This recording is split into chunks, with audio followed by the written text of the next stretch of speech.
श्री हरिवायुगुरुभ्यो नमः. श्री हरिवंश पुराण भाग 2. ओम नमो भगवते वासुदेवाय.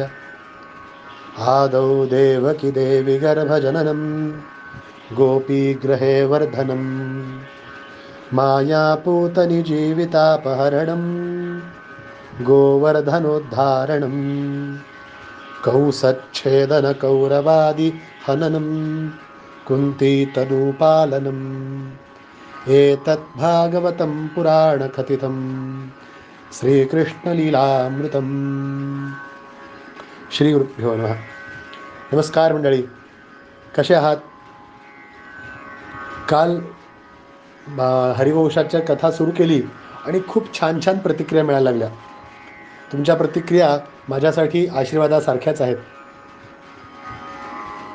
हरिवंश हा एक विशेष पुराण 18 पुराणांमध्ये येत नाही, तरीसुद्धा महाभारतातल्या आदिपर्वामध्ये म्हणजे सुरुवातीच्या पर्वामध्ये सांगितलं आहे की हे सगळं जे सृष्टी सुरू आहे ना, ते फक्त एक कर्त्यामुळे आहे, एक सुप्रीम पॉवरमुळे आहे.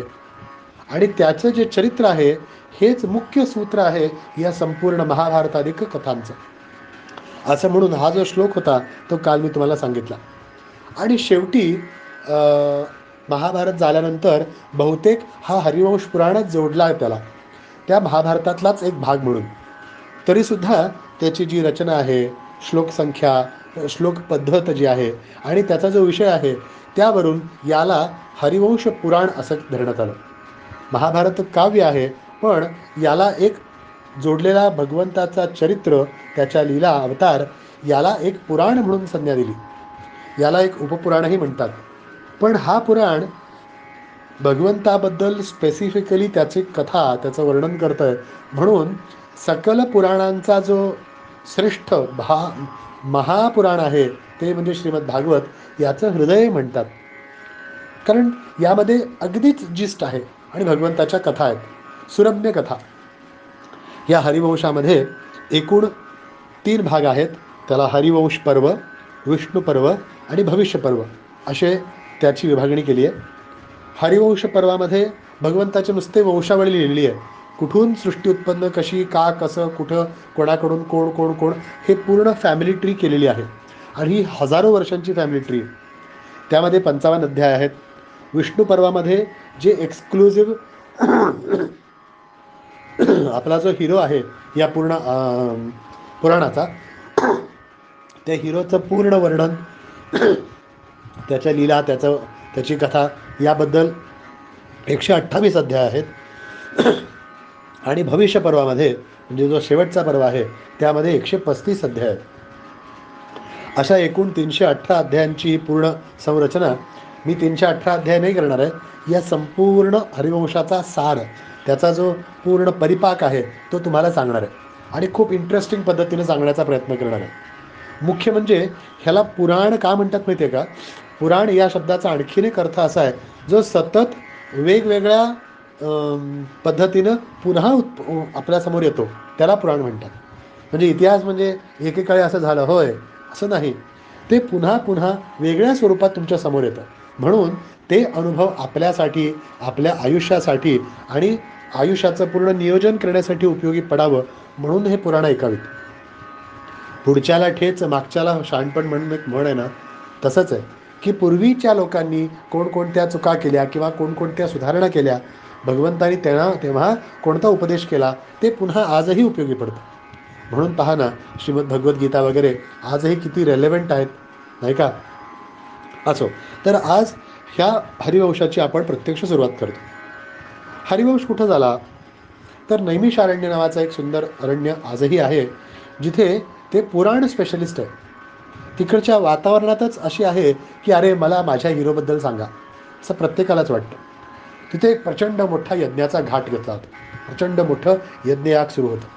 आणि हे यज्ञयाग सुरू असताना मी पूर्वीसुद्धा सांगितलं, यज्ञ म्हणजे एखादी घरात तुम्ही पूजा केली कुठलीही, तरी त्या पूजेचा तात्पर्य, अर्थ, त्याचं कारण हे तुम्ही स्पष्ट केलं पाहिजे. म्हणजे गणहोम केला घरामध्ये, तर होम केला, त्या आहुत्या घातल्या, जेवण केलं आणि निघाले असं नाही. गणहोम का केलं, गणहोम म्हणजे काय, हे सुद्धा पुरोहितांनी सांगितलं पाहिजे, यजमानांनी विचारलं पाहिजे. म्हणजे आपण विचारलं पाहिजे. आपल्याला पटकन उरकायचं असतं. आपण देवाला उरकतो म्हणून देवसुद्धा आम्हाला उरकतो.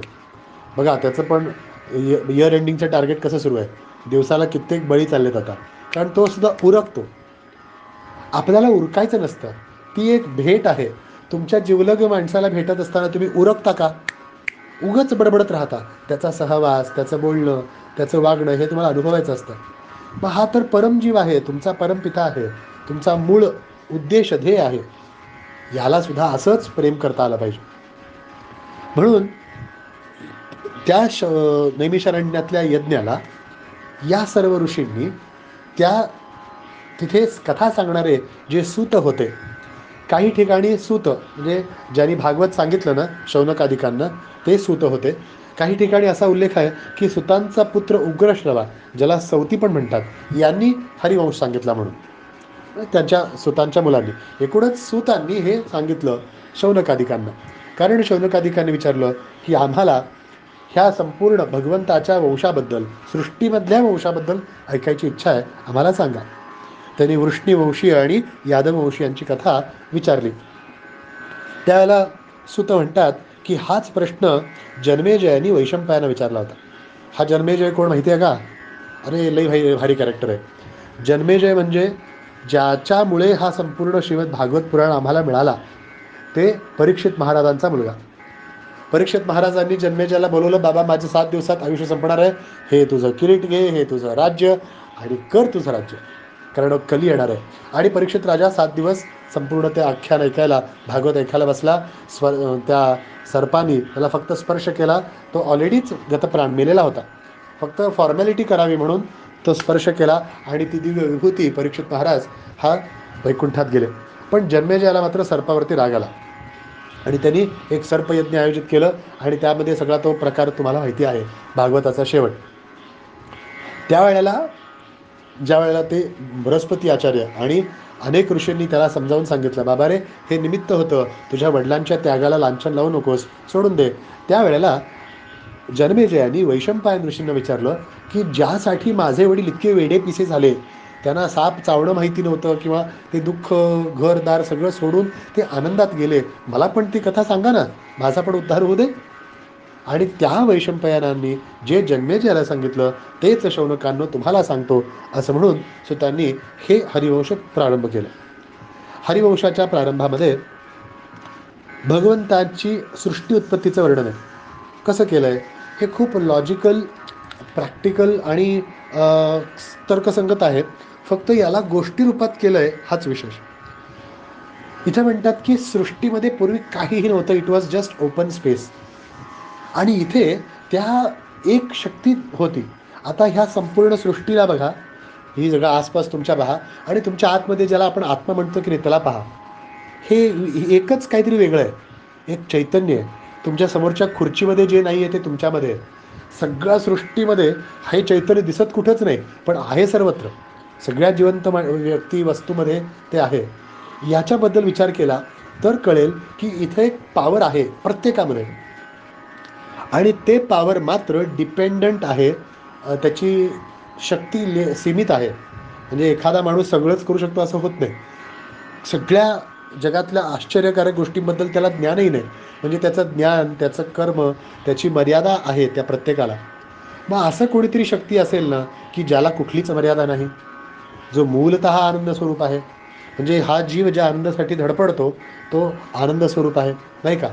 म्हणून त्याला आपण एक दिव्य चैतन्य म्हणतो, ज्याला परमात्मा म्हणू आपण, आणि आपण त्याला नारायण म्हणून सांगू. का नारायण म्हणायचं ते सुद्धा हरिवंशात सुरुवातीलाच दिलेलं आहे. भगवंतानी ही सृष्टी निर्माण करायचं म्हणजे त्या शक्तीने व्यक्त व्हायचा विचार केला. बघा काय म्हणतोय मी, लक्षपूर्वक ऐका. थोडंसं टेक्निकल आहे पण हे बेस आहे. हरिवंश पूर्ण ऐकायचं असेल तर हे सगळं आपल्या कानातून गेलं पाहिजे, डोक्यात जाऊ दे आणि नंतर हळूहळू मनात जाईल. सृष्टी निर्माण करण्यासाठी भगवंतानी स्वतःला व्यक्त केलं.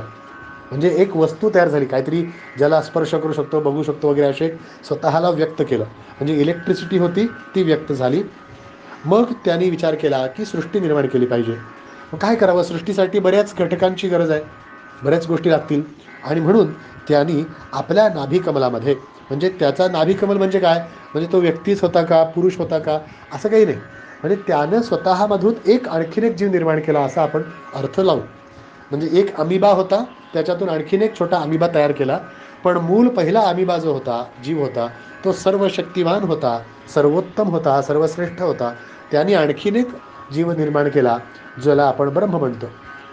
हा ब्रह्म जन्मतःच थोडासा, कारण त्याला समजून घेण्यासाठी विचार नव्हते, बुद्धी नव्हतं, मन नव्हतं, सृष्टी प्रकृती काही काही नव्हतं. तो फक्त व्यक्त झाला आणि एका रोबोटसारखा बसला आहे नुसता. त्याला काहीच कळत नव्हतं काय करायचं. या रोबोटला पहिलं प्रोग्रॅमिंग केलं ते भगवंतानी. त्यानं तप केलं. ही सगळी कथा मी भागवतात सांगितलेली आहे, रामायणामध्ये सुद्धा थोडक्यात सांगितलेली आहे. त्या ब्रह्मदेवानी कमळात बसून, त्या कमळ म्हणजे काय, एक जागा जिथे भगवंताचं अस्तित्व होतं.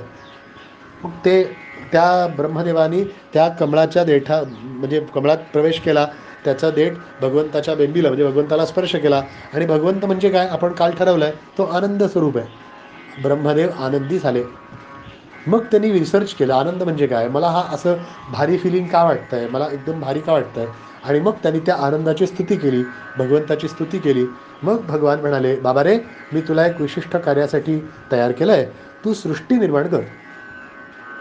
आता आली का पंचायत. आता ब्रह्मदेवाने विचार केला, सृष्टी म्हणजे काय. तुम्हाला मी सांगितलं, उद्या चिंको करा. चिंको करा म्हणजे काय, चिंको म्हणजे काय, काहीच माहीत नाही आपल्याला. काहीतरी रेफरन्स पाहिजे, तेव्हा गुगल वगैरे काहीच नव्हतं. ब्रह्मदेव म्हणले, बाबा सृष्टी म्हणजे काय मला माहीत नाही.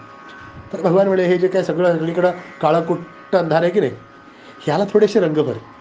थोडे जीव जे आहेत माझ्या आतमध्ये, जे जन्मजन्मांतरीचं सुख दुःख पाप पुण्य घेऊन बसलेत, त्यांना व्यक्त होण्यासाठी, त्यांचं पाप पुण्य भोगण्यासाठी एक सुंदर आनंद प्राप्त करून घेण्याचं माध्यम म्हणून एक सृष्टी निर्माण कर. तरीसुद्धा ब्रह्मदेवाला काही कळलं नाही. आणि मग भगवंता स्वतःच ब्रह्मदेवाकडे त्याच्या अंतर्युक्त होऊन ब्रह्मदेवाकडून त्यांनी एक अत्यंत सुंदर सृष्टी निर्माण केली. आणि त्या सृष्टीचा ह्यामुळे वराह अवताराची कथा येते. ब्रह्म म्हणले, ठीक आहे, मी जीव निर्माण करीन, पण ठेवू कुठे, स्पेसमध्ये कुठे ठेवू.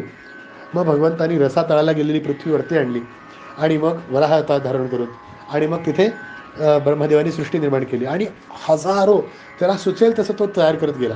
मग क्रिमी कीटका असतील, झाडं वृक्ष असतील, फळं फुलं असतील, मनुष्य असतील, प्राणी असतील, सगळ्या प्रकारची सृष्टी त्यांनी निर्माण केली, जीव निर्माण केलं. त्यातले कित्येक जीव निर्माण केले, त्याला परत मारलो. त्यांची एक सिस्टीम तयार केली, ते कसे जिवंत होतील, ते कसे वाढतील वगैरे सगळं तयार केलं. आणि मग तिथे पुढे ह्या सृष्टी निर्माण करण्याच्या पूर्ण प्रसंगामध्ये बऱ्याच गोष्टी, छोट्या छोट्या गोष्टींचा विषय त्याच्यामध्ये येतो. काय येतं की भगवान स्वतः अव्यक्त असताना तो व्यक्त झाला. त्यांनी अहंकाराधिक समस्त ब्रह्मदेवाकडून पंचतत्व 24 तन्मात्रा वगैरे तयार केल्या. हे सगळं असू दे, फक्त ऐकून घ्या.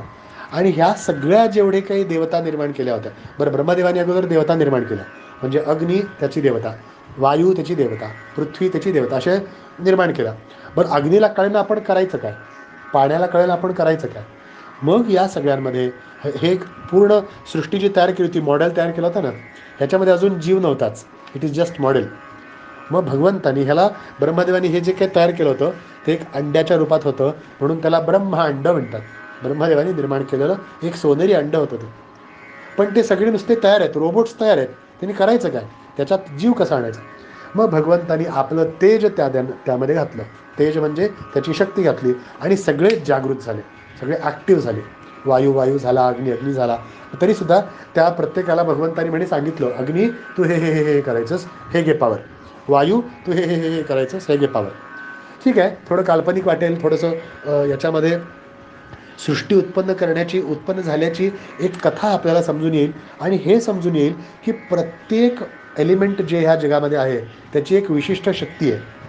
बघा, अग्नी गार नाही करणार, अग्नीची त्या चटपट होणारा आवाज, ते त्याचा रंग, हे सगळं स्पेशल आहे, हे सगळीकडं नाही आहे. पाण्याची एक खासियत आहे, दगडाची खासियत आहे, झाडांची खासियत आहे. ह्या प्रत्येक खासियत आहे कारण त्याला कोणीतरी निर्माता आहे. हे सगळं जग फक्त अग्नीतून निर्माण झालं असेल तर फक्त ज्वाळा असत्या सूर्यासारख्या, पण फक्त अग्नी नाही आहे. विचार करा किती सुंदर सृष्टी आहे. कुठं अग्नी आहे, कुठं तेज आहे, कुठं वायू आहे, कुठं पाणी आहे, कुठं झाडं आहेत, कुठं पक्षी आहेत. हे इतके वेगवेगळे तयार करायचे असतील तर निर्माता कोणीतरी वेगळा असला पाहिजे. हे आपोआप तयार होणार नाही. म्हणजे हे जे सायन्स सांगतं की नाही, एक अमिबा होता त्यापासून करोडो अमिबा झाले. अरे अमिबाचं झाड कसं झालं, त्याच अमिबाचं पक्षी कसं झालं, त्याच पक्षाचं त्याच अमिबाचं माणूस होतं आहे, बरं त्याच अमिबाचं कुठला तरी किडा होतो आहे. हे थोडंसं अतर्क्य वाटतं.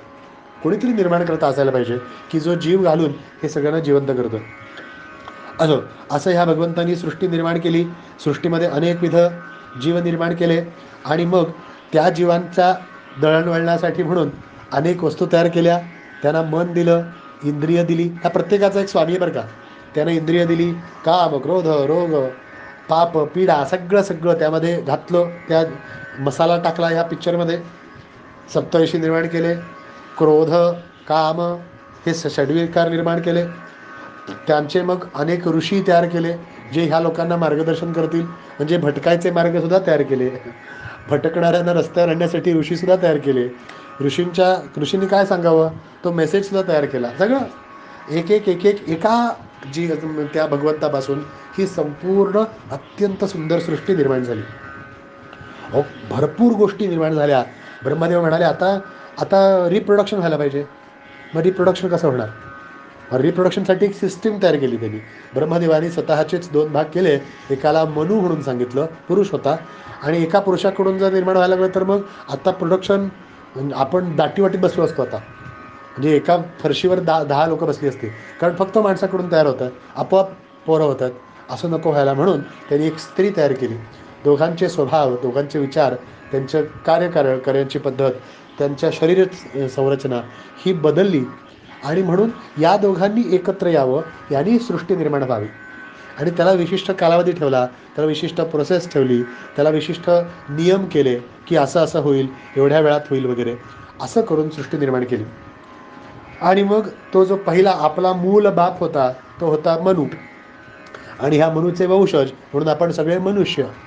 आणि त्याची जी पत्नी होती जिला 100 रूपं घ्यायची आहेत, म्हणजे 100 मुलं करायची आहेत, म्हणून तिचं नाव होतं शतरूपा. हे लक्षात ठेवायचं. आपला मूल बाप मनू, आई शतरूपा. म्हणजे तसं बघायला गेलं की आपल्या सगळ्यांचे वडील एकच आहेत, नाही का. म्हणून सगळेच आपले बांधव आहेत. ही सनातन संस्कृतीमधला एक पाया आहे की सगळे आपण वसुधैव कुटुंबकम, सगळे आपण एकच आहोत. मनूंच्या मग मुलांचं वर्णन, मग त्याची प्रजा. मग त्यावेळेला काय होतं, फास्ट वाढवायचं होतं सगळं, म्हणून एकेकाला 100 मुलं 200 मुलं वगैरे असा एक कॉन्सेप्ट होता. कारण ती सिस्टीम होती. ती आजही होऊ शकतं. म्हणजे ते कोणाचं ते DNA वगैरे काढून किंवा ते बऱ्याच टेक्निकल गोष्टीमधून एका माणसाकडून 100 पोरं होऊ शकतात. हे आपण आता बघितलं. विकी डोनर वगैरे पिक्चर बघितला असेल तर तुम्हाला लक्षात येईल. तर अशा संपूर्ण सृष्टीचं निर्माण त्यावेळेला झालं. मग पहिला कथा येते याच्यामध्ये, तर त्या 2 राजांची, जे भगवंताचा मुलगा असणारा ब्रह्माचा मुलगा असणारा शिव, असे 3 महत्त्वाचे देवता आणि मग अनेकानेक उपदेवता. सगळे ब्रह्मादिक सगळे देवता हे उपदेवता आहेत, भगवंताचे अंश आहेत, भगवंताच्या अधीन आहेत, ते स्वतंत्र नाहीत, ते सगळे भगवंतावर डिपेंडंट आहेत. भगवंताच्या इच्छेने हे सगळे कार्य करत आहेत. लक्षात घ्या, हे प्रिन्सिपल पक्क डोक्यात ठेवायचं.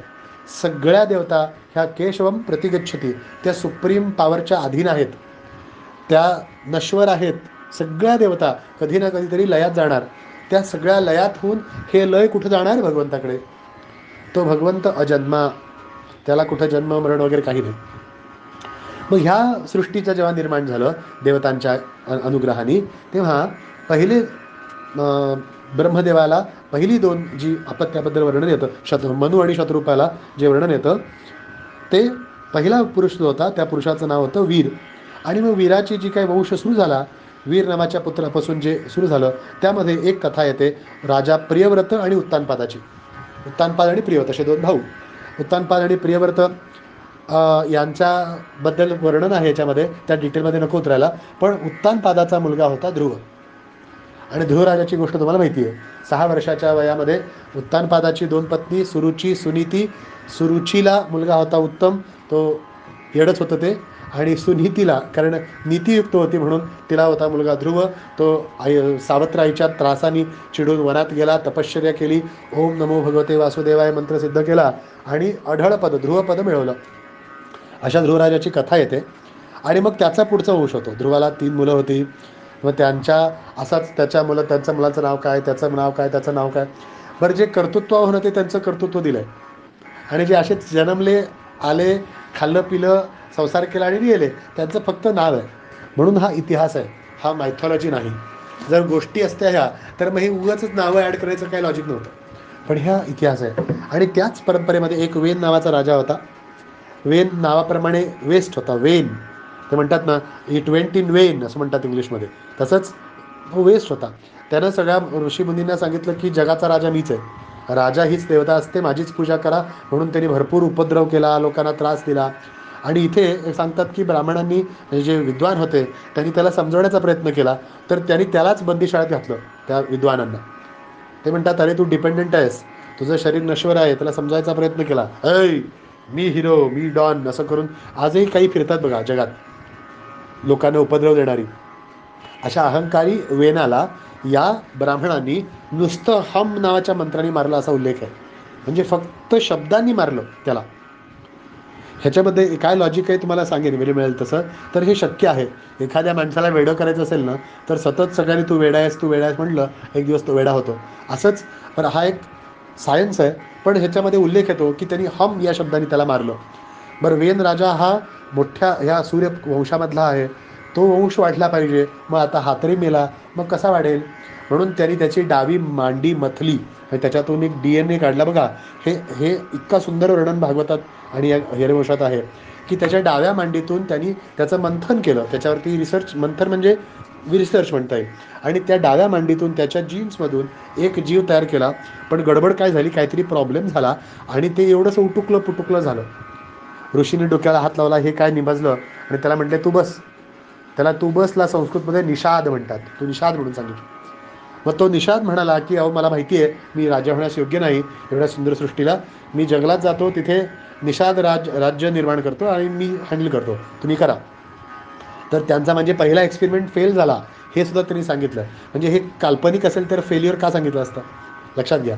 मग त्यांनी त्याचा उजवा हात मथला, त्याच्यातून एक सुंदर राजा निर्माण झाला. त्या राजाचं नाव होतं पृथू. याची कथा सांगून आज विषय संपवतो. हा पृथू राजा भगवंताच्या 24 अवतारांपैकी एक. बऱ्याच जणांना हे माहितीच नाही, हे सांगतच नाही कोण. ही जी ओबडखाबड जी काही सृष्टी होती, हे जे जग होतं, हे नुसती डोंगरं होती, कुठं पाण्याचं आहे काय, असं ब्रह्मदेवांनी निर्माण करताना एलिमेंट्स टाकले होते. पण त्या एलिमेंट्सला स्ट्रीमलाईन कोणी केलं, ते राजा पृथूनं केलं. किती सुंदर आहे बघा. त्याच्या गदा प्रहाराने त्यांनी मोठमोठे डोंगरं सपाट केली.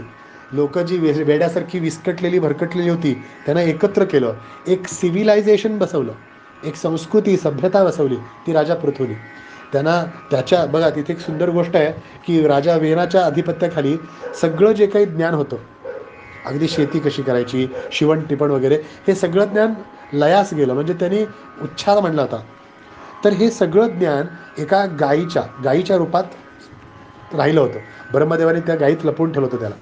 तर राजा पृथूनी या गायीचा पाठलाग केला. या गायीला, म्हणजे किती सुंदर आहे बघा, गोष्ट सोडा पण लॉजिक बघा.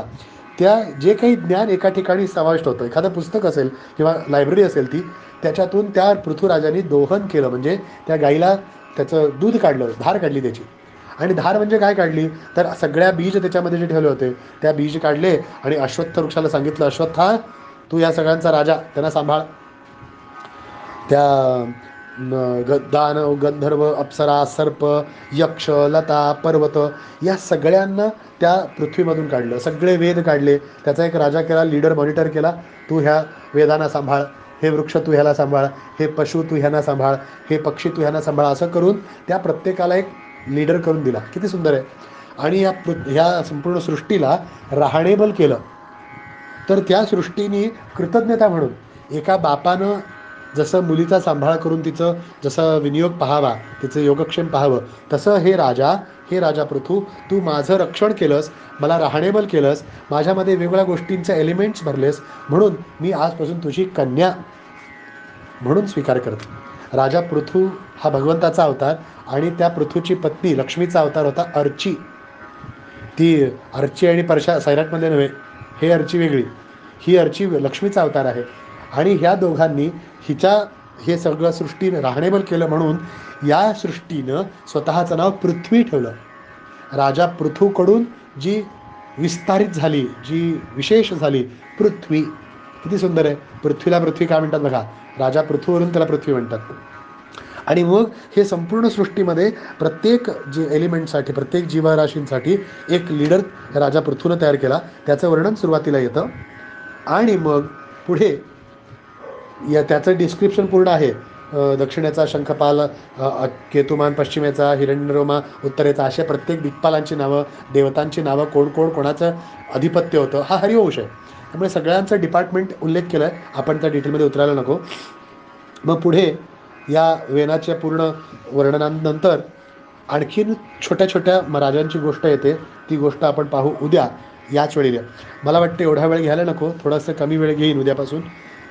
हा डिटेलिंग थोडंसं संपलं पाहिजे, म्हणजे आपण डायरेक्ट कॅरेक्टरवरती, हिरोवरती येऊ.